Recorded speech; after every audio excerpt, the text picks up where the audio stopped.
Good afternoon, YouTube. Hope you're all well. It's Alan back again with Physical Media Lives. Hope you're all in good form. As promised in my last video, this is a tag that's been going on Facebook for a week or two now, originated by my friend Ollie at Ollie Loves Films. Uh, Basically asking people to name their top 10 movies of the 21st century, so obviously anything since 2000.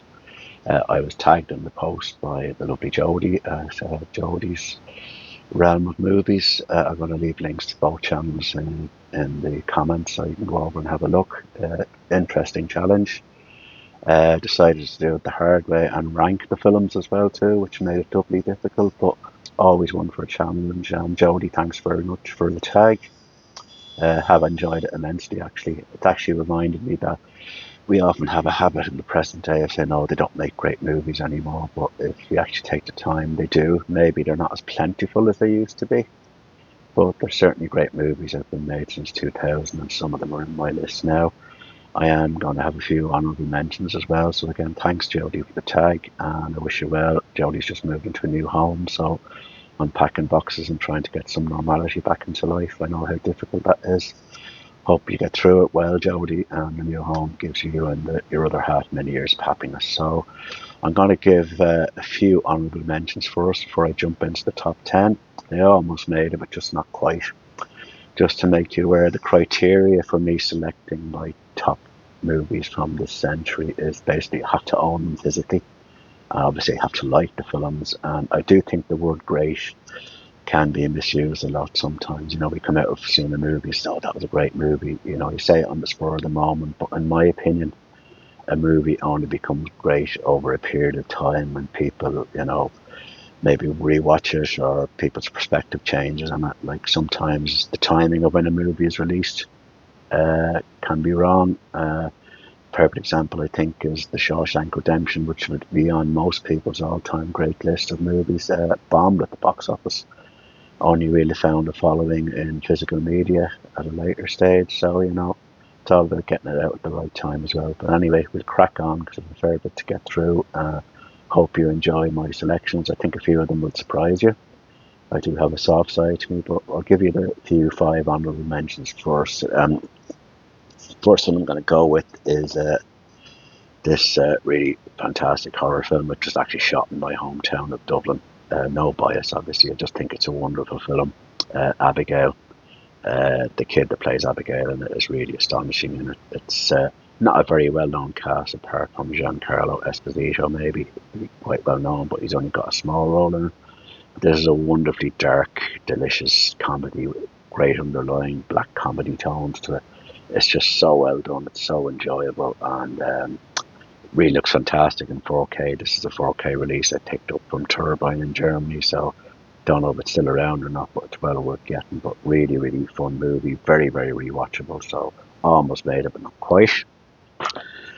The next one then is one of Chris Nolan's films, in some people's opinion is best. It's a great debate to have. Interstellar, obviously, which Matthew McConaughey I think is absolutely astonishingly good in this film. You know, the thing about sci-fi fantasy films are like that. The really important thing is that you've got to have a really compelling story and a good actor. Otherwise, it just becomes another special effects laden extravaganza without much heart and soul. Matthew really is the heart and soul of this movie. He gives a phenomenal performance. Uh, is it Chris Nolan's best movie? It's certainly one of them. There was a lot of Chris Nolan movies I thought about, and this almost cracked the top 10. Maybe one or two others did.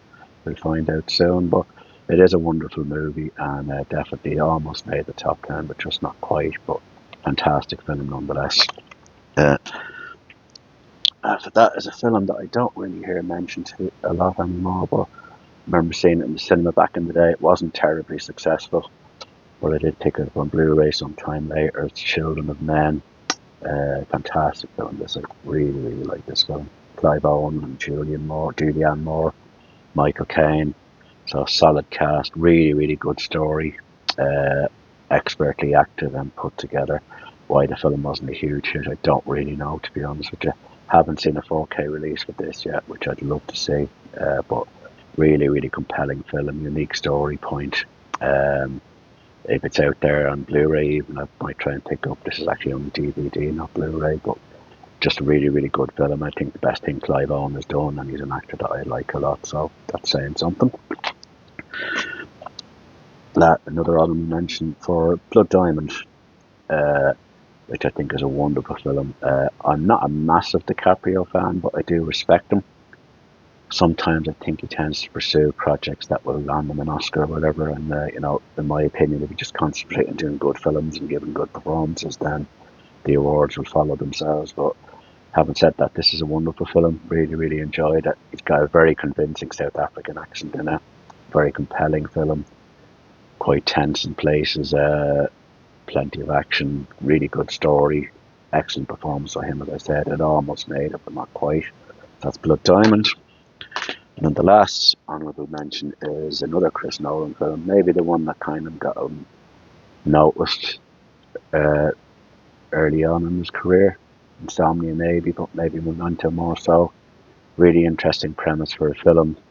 Great performance by the lead actor Guy Pearce, who apparently Chris Nolan was interested in for the Batman role, but he wasn't interested. But that kind of worked out okay in the end.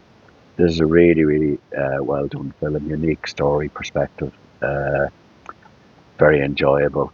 I wouldn't say the most rewatchable film. You kind of need to be in the right mood to watch it, but nonetheless compelling stuff. And as I said, it almost cracked the top 10, but not quite. So with that being said, that's where we're going to go now, is into the top 10.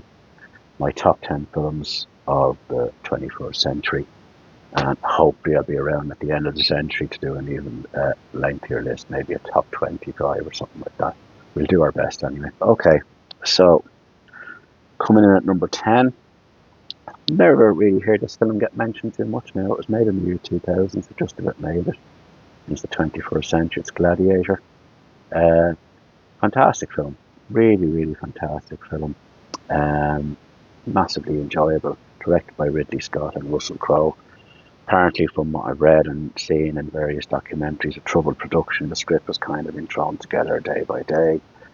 Lots of issues with the shooting schedule, money, etc., and all that. But it just goes to show you when you have a talented lead actor, which Russell Crowe is, and a great director, and Ridley Scott, you figure it out. And they came out with, I think it's a masterpiece of film. Russell Crowe is brilliant in it, well deserved his Oscar for it. Joaquin Phoenix is total arsehole in it and plays the part really well. Also, from a movie history perspective, the last screen appearances of the great Richard Harris and Oliver Reed, who both sadly passed away during the making of this film. Two great actors as well. Just love the film. It's just, and looks fantastic in 4K. I do have a 4K of it as well, just don't have it to hand. This is the Blu-ray, but looks absolutely spectacular in 4K, so if you can get your hands on it, definitely go for it. But that's my number 10.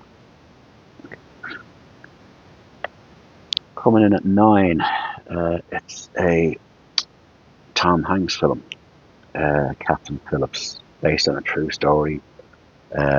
Tom is the eponymous Captain Phillips in the title, who is the captain of an American cargo ship that gets kidnapped by Somali pirates.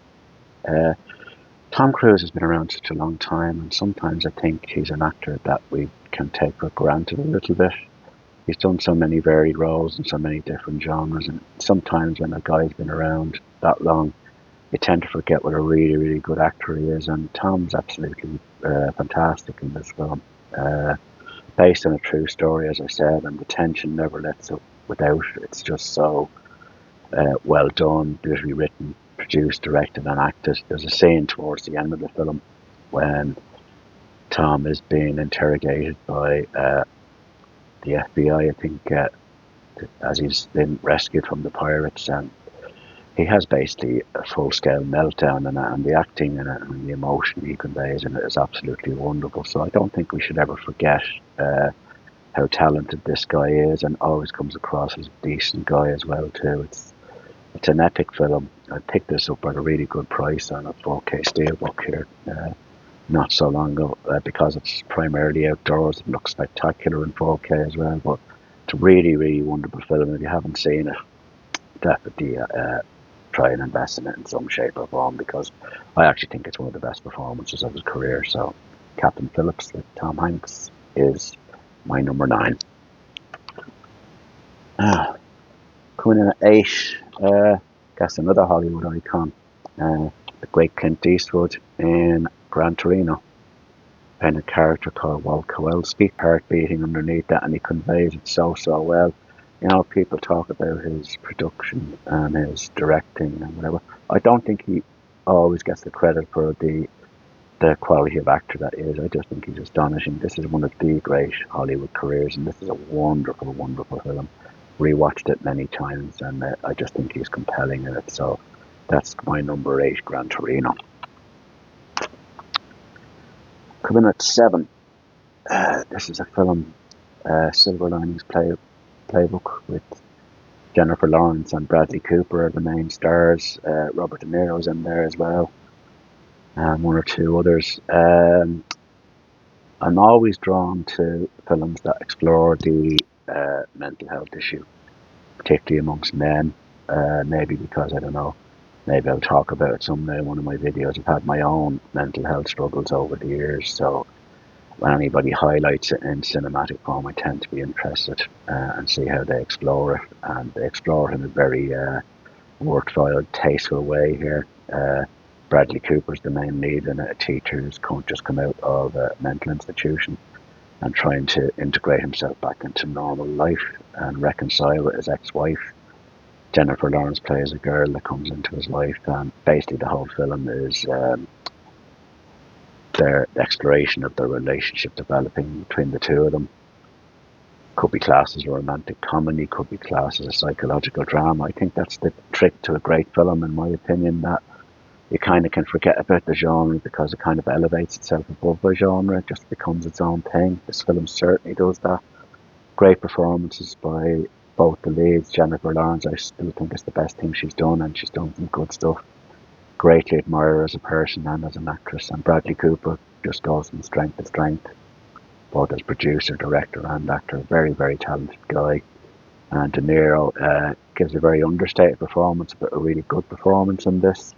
I often remember, some of you might remember a TV show that used to be on Sky called Inside the Actors Studio, and introduced by a guy called James Lipton. De Niro was a guest on it, and Bradley Cooper at the time, must be about 25 years ago now maybe, was a young student in the crowd asking De Niro questions. I guess little do you realise how he'd come to work with one of his heroes in later life, and he's carving out a really solid career for himself. So I would recommend this Silver Linings Playbook. Wonderful film. Really enjoyed it. Watch it at least once a year. It's well worth a look. So check it out. So next one up, starring Jesse Eisenberg, Andrew Garfield, Justin Timberlake is in here as well. Surprisingly good in it. It is The Social Network, which, as I'm sure some of you know, is the biopic of Mark Zuckerberg, the creator of Facebook, or was he? Was he the sole creator? This is the material that the film explores, the fallout between him and his partners when they were setting up this whole Facebook thing. Imagine what life would be without Facebook. I often wonder. Social media, blessing and a curse all at once. But this is a really compelling film. All the guys in it give stellar performances. Jesse Eisenberg, I don't think gets enough credit for this. People have an awful habit of jumping on him for. He was badly miscast in the Batman Superman film as Lex Luthor. He was just too young for the role, but that shouldn't mean the guy should be vilified. Plenty of miscastings happen. Just one of those things. He gave his best and he just wasn't right for the role. But he's compelling in this. Plays it really, really well. Andrew Garfield's outstanding. Justin Timberlake is really brilliant in it as well. Excellent, compelling film. It's available on 4K now as well. That's a Blu-ray copy I have, but I do have the 4K of it around somewhere. Just couldn't get it to hand because, as usual, my room's all over the place. I'm bloke, what to expect, but wonderful, wonderful film. Definitely worth the look. So, Social Network. Yeah. Next one up. One of my favourite British actors is most definitely Benedict Cumberbatch. Really putting a great career together. Bounces around from blockbusters to small independent films to whatever. just a really, really talented guy. He's one of these guys that really inhabits the role that he plays. So you don't really see Benedict Cumberbatch, you see the character he's playing. One of his best performances in this film, The Imitation Game. Fantastic, fantastic performance. Again, based on a true story. Alan Turing, the guy who was given the task during the Second World War by Britain to crack the Enigma code, so they could find out what the Germans were up to, which he ultimately was successful in doing. But there's far more to the film than that. Alan Turing really should be hailed as a hero of Britain, but the man was treated like a piece of shit in his life, basically, because he was gay. And you just weren't allowed to be gay back then. Some of the things that were done to him were just absolutely horrible at this day and age, to make the hair stand back up on the back of your neck. But Benedict's just phenomenally good in this film. I think he was really, really unlucky to miss out on the Oscar for it. Eddie Redmayne got it for his portrayal of Stephen Hawking. So maybe it's just unfortunate both films were out at the same time. But I'd be very surprised if Benedict Cumberbatch doesn't win an Oscar someday, because I think he's a compelling actor. Really, really loved him in the TV series of Sherlock, written by Stephen Moffat and Mark Gatiss. But what a wonderful career he's putting together, and really likeable guy as well too. Anytime I've seen him interviewed, I always find him very captivating and interesting. So if you've not seen The Imitation Game, really, really good film.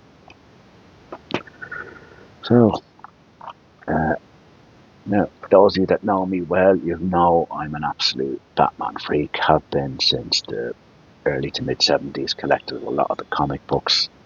A school friend that I had, his dad actually had a wonderful collection of 30s and 40s Batman comics, which I was allowed to read from time to time. So I've always been mad at the character. I'm probably one of the few Batman fans that doesn't like the Adam West TV show from the 60s. I know it's meant to be a parody and a comedy, etc., and all that, but I just found it not particularly funny. But it is of its time, I guess, and it's massively popular with some people. But having said I'm a Batman fan, this obviously is a Batman film I'm going to show to you now, and it is The Dark Knight. Strong case that this is the best superhero film ever made. I wouldn't disagree with that, to be honest with you. One or two others that might be factored into the equation, maybe Spider-Man 2 or whatever, but at the moment anyway, it's certainly the best Batman film that's ever been made. But again, my good stateside friend Jim, who did his own top 10 list recently, said this just transcends the genre, and it does. It's a wonderful, wonderful film. Obviously, people focus on the wonderfully iconic portrayal of the Joker by Heath Ledger, which, yeah, I get that. It's a fantastic performance, no doubt. It is well worthy of the Oscar. He didn't just get it because of his tragic passing. He got it because he gave a phenomenal performance in a phenomenal film. I would mention Aaron Eckhart as well, who plays a really good version of Harvey Dent Two-Face. Christian Bale is, as usual, one of the more reliable actors around, and really was fantastic in the role. I actually was very, very tempted to put the Robert Pattinson Batman film in instead, because I'm very optimistic about the direction he's going with that character, and we are finally getting a sequel to it. I believe filming is starting very soon on it. It's taken a bit of time, but rather take time and get it right than rush into it. But just for the moment anyway, I think in fairness, this is the best Batman film ever made, and one of the great superhero films. So I was always going to go in. It is 4K as well. It's actually one of the first 4Ks I bought, and looks fantastic, particularly the IMAX scene. So definitely well worth checking out. We're actually into the top 3 already. Here's a film that's got one of my favourite actors in it as well, who also has a Batman connection, funny enough, but this has nothing to do with Batman. The actor in question is Michael Keaton, and the film in question is Spotlight, which did very well at the Oscars when it was out. Again, another film based on a true story. I always seem to get drawn to those, particularly if they're done well, and this is done superbly well. Fantastic cast as well. Michael Keaton's brilliant in it. Mark Ruffalo gives a fantastic turn. small role for Stanley Tucci. Rachel McAdams is in there as well too. Based on a true story about the Boston Globe newspaper who find out about Catholic priests interfering with children in the parish. Guess when you're Irish, like I am, that's a subject matter that resonates very strongly. Uh, this is absolutely compelling film. It's just so superbly acted. It has almost elements of a play about it. It's so well done. You could imagine it being put together as a stage play. It would work really well. Maybe they will someday, but really, really massively. I'm not going to say enjoyable film because the subject matter would suggest you can't enjoy it, but it's compelling, I suppose, is a better word. Brilliantly acted and written and directed. Super, super film. I wouldn't say you'd be watching it all the time. It's something maybe you'd need to watch once a year, maybe, or once every couple of years, just to remind you of some of the awful things that go on in the world today and still do. But yeah, one of Michael Keaton's finest roles, and let's be honest, what a wonderful actor he is. But I don't think Mark Ruffalo sometimes gets the credit for the quality of actor that he is. He's really put together a compelling career. He doesn't just play the Hulk in Marvel movies. He's got a wonderful, stellar career behind him as well, and seems like a good guy too. So if you've not seen Spotlight, highly, highly recommend it. Now, we're into the runners-up spot. Now, you'll recall at the start of the video I mentioned that, you know, it can take time sometimes for a picture to be considered great, a movie to be considered great. As soon as I saw this film in the cinema and purchased it later on 4K Blu-ray, it's a remake of a remake of a remake, but it's just one of the best gothic horror films ever made by one of the most talented directors around. The film in question is Nosferatu, the Robert Eggers version. This is a stunning release, by the way, collector's edition from which is well worth having. It's still around.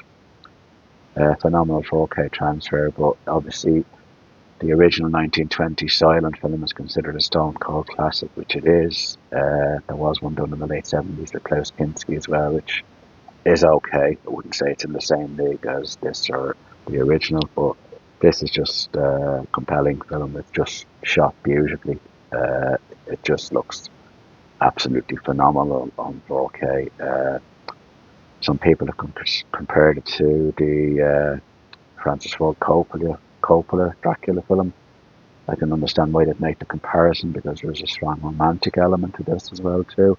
But it's far, far superior in my opinion. I don't really rate the Bram Stoker's Dracula that highly. Just there's too many issues with dodgy accents and I don't know, the film not quite sure what direction it wants to go, but this Nosferatu is a phenomenally good film. Brilliantly, brilliantly directed and written and produced. Robert Eggers, one of the more talented guys that's out there today. One of the great directors, I think. Really looking forward to his werewolf film, which was released around Christmas time this year, I think. But this is, I think, is an absolute masterpiece of a film. I just think 20, 30 years from now, people will be looking back at this film and say, absolutely stone cold classic, and it really is. So now you're all wondering, drum roll, what's got in at number one? Well, he always is going to turn up again because I think as we're into 26 years into the 21st century now, this is the guy I think that's leading the way, and as a result, he's bringing other directors along in the slipstream with him and making them up their game and do quality work. There's been lots of talk about the demise of cinema, etc., whatever. Will it ever get back to the attendance levels that it used to? Probably not, but it's not going to go away, in my opinion. It'll always be there in some shape or form. Some films just 100% have to be seen on the big screen, and this is certainly one of them. And the film in question is Oppenheimer. I saw this film when it came out in the cinema, day one actually, and went to see it again 3 times that week. Shot entirely in IMAX, as most of you will know, with a stellar cast headlined by my fellow Irishman, Cillian Murphy, who, you know, there's been lots of Oscar wins over the last few years, and you kind of raise an eyebrow and go, really? But, I mean, this is one of the most Oscar-worthy performances of a lead actor in recent times. He's just absolutely compelling in it. I mean, he's in virtually every scene. The emotion he shows in it, because Oppenheimer was a tormented man, uh, and those feelings of desperation and naivety and regret and pure emotion, he just brings them all to life so much, so well in this film. Uh, with a stellar cast backing him up, Emily Blunt, smallish part as his wife, but makes a massive impression nonetheless. Robert Downey Jr., who also got an Oscar for Best Supporting Actor, absolutely 100% deserved it. He's fantastic in this film. He's not just Tony Stark, guys. This guy has been a good actor, a great actor for a long, long time. Uh, and I was really thrilled for him that he got the recognition he deserved, and he's really compelling in this role. Another tormented individual, which he portrays so well. I was so torn between this and Nosferatu. The reason why I've gone for Oppenheimer, I remember when I watched it in the cinema, and because it's an IMAX and it's such a vast film, such a big, big film, I did wonder, like, okay, when I get a physical copy of this on 4K, like, I'm sure it'll look well, but will it lose something? Because you obviously don't have a cinema screen the size of a cinema screen in your TV in your house. It's just not physically possible, is it? But you actually get something more from it. The emotion that I mentioned earlier on, Cillian Murphy gives in this part, it kind of becomes more intimate in your own home when you watch it on 4K. And yeah, the 4K is absolutely stunning, but the emotion and the torment that the character Oppenheimer feels, that becomes far more intimate watching it on the smaller screen in your own home. That's a hell of an achievement, and it takes a really, really talented actor to pull that off. Like, when you're Irish, as I am, you might have noticed, we've all known Cillian Murphy was a wonderful actor for a long, long time. Just the rest of the world didn't really cop onto it, so it kind of took this film to make the rest of the world realise what a brilliant actor he is. This is a lovely 4K collector's edition, by the way, that I think is still available, and one of my prized possessions in my collection. I really love the fact that I own it. But yeah, fantastic film.